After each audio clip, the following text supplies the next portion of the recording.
Sometimes in sports, you have to take risks, and sometimes you have to take big risks. No risk it, no biscuit. It's what it is. It's a risk-reward business. You got to figure out what your risk appetite and risk acceptance is. You got to hope that you gambled right. Very few championship teams are built without having some type of notable, sizable gamble or risk taken at some point in time. Go back to the Bulls of the 90s. You can say, well, anybody would trade Will Perdue for Dennis Rodman, forgetting exactly just what a head case Dennis Rodman was during his time those previous couple of years in San Antonio and how many questions there were about him.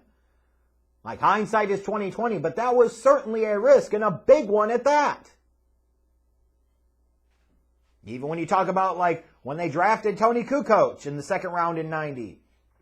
Yeah, there was a lot of upside and potential there, but back in those days, there was question about how that European style of play translated to the NBA. Took a big risk, putting a big part of their team's success on the shoulders of Tony Kukoc, even as a sixth man. And you got to take risks. You have to.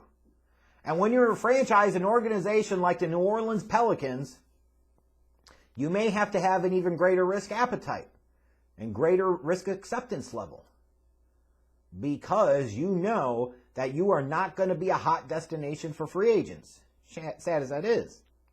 You are not going to be a place that players are knocking down the doors to come play. Again, sad, but it's true. So you know that when you sometimes get one of these guys that you find that can be difference makers, that can be franchise players, you have to go with them, even if it's against your better judgment. And in the case of Zion Williamson, like, he was the anointed one for several years. He's going to eventually be the number one overall pick in the NBA, and he's going to be a LeBron James type of impact player. He's going to be a generational guy. He's going to be this, and he's going to be that. And he was the top pick of the Pelicans in 2019. They all celebrated because they knew they were going to be trading away Anthony Davis to the Lakers. So Zion was going to represent life after AD. And, you know, there was hope. There was the potential, the promise of, you could draft all-star players sometimes at all different levels of the draft. But rare is it that you get the real franchise player. And there's a sizable, significant difference between an all-star player and a true franchise-changing player. Giannis is a franchise-changing player. Zach LaVine, Bradley Beal are guys who make all-star games. They are not that type of player. They are not the Giannis's. They are not the Steph Curry's. They are not the LeBrons of the world. They are not those dudes. Still really, really good, but you can find those guys. It's even harder to find those guys that could be the franchise changers. And that was what a lot of people felt Zion Williamson could be, or represented for the Pelicans when he was taken in that 2019 draft. Now, of course, he didn't play much his first year due to injury, but you know, for the patient Pelicans fans, it certainly paid off in year two in that 2020-21 season. He was an all-star, and his numbers, when you look at him, he's kind of an outlier in the league, but he's an outlier in a good way. Is that he's not much of a three-point shooter, but you could live with that because he's so incredibly efficient as a scorer that it doesn't really matter that he doesn't shoot from the perimeter all that much. He's the type of guy that can hit over 60% of his shots from the field as a kind of combo 3-4, whatever the hell you want to play him at, that he's so efficient as a scorer from two at 60% that he's more valuable than a guy who hits 37 or 38% of his threes and took all of his shots as threes.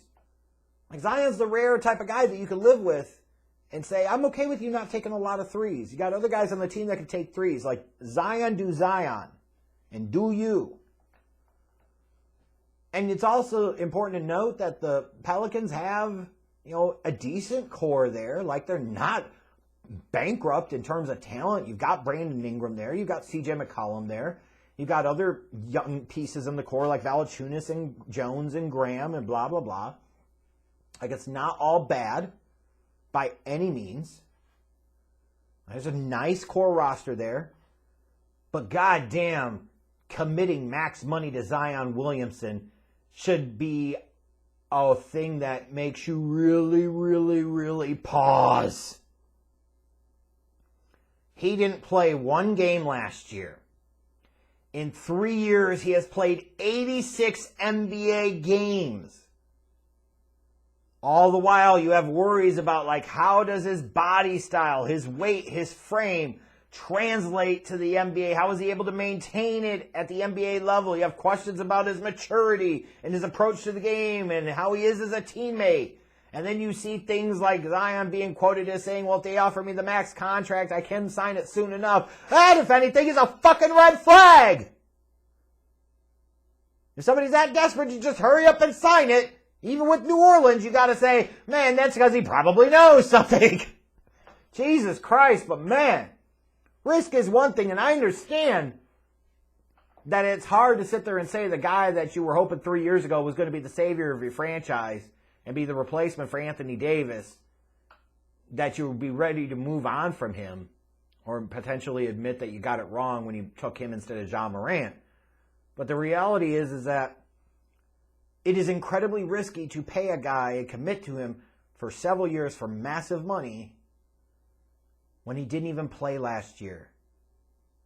His rookie year, he played like 24, whatever the hell it was, games.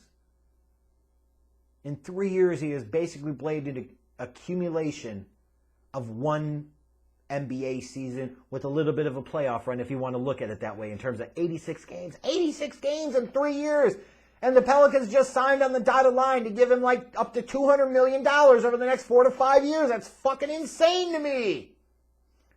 I realize that if he's healthy, man, the Pelicans probably become a top half of the Western Conference team. In terms of top half, like 4 or 5 seed in the playoffs. But that is an incredibly risky thing. And sitting there tying yourself to that much money for this dude, what assurances do you have that you're going to be able to sit there and either A, get the value out of him by actually having him be on the floor, or B, when the inevitable comes and he wants to get the hell out of New Orleans, that any team's actually going to want to take on this fucking albatross of a contract. Whew.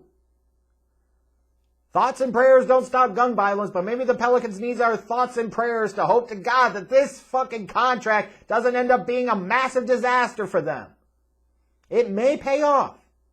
And maybe that Zion Williamson just battled some early injury problems and he'll get through it and he'll be better off the rest of his career. But when you look at what you have to base it off of right now, in 3 years, this dude has played 86 games at the professional level. 86.